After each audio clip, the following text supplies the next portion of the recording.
Hi friends! Thanks for tuning in. If you like this video, please give it a like, comment below, and take a moment to subscribe to our channel.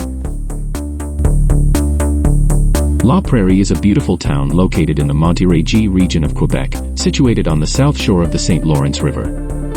It's just a short distance from Montreal, making it a charming, yet peaceful suburb. The town has a rich history dating back to the 1600s, when French Jesuit missionaries first arrived. Originally named La Prairie de la Magdeleine, it was later renamed in 1668 to Kentake, an Iroquois term meaning, at the prairie.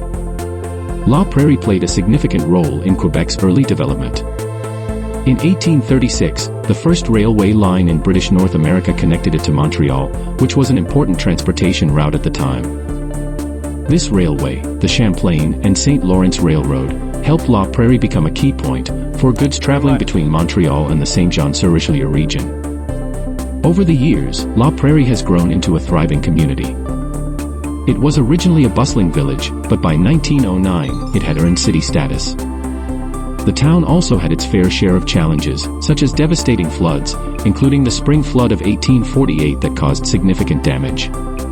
Despite these setbacks, La Prairie has maintained its place as an important community in the region. Today, La Prairie combines the best of both worlds, rich history and modern amenities. Its population has grown steadily, with around 26,000 residents. With its proximity to Montreal, the town offers a peaceful escape, while still being close enough to the city to enjoy all its benefits. For nature lovers, La Prairie is surrounded by natural beauty, with the Grand Boise Conservation Park being one of the key environmental projects in the area. This park aims to preserve local wildlife and plant species, offering a place for residents and visitors to explore and enjoy nature. Whether you're visiting for its historical significance or to enjoy its scenic beauty, La Prairie is a wonderful place to explore.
watching!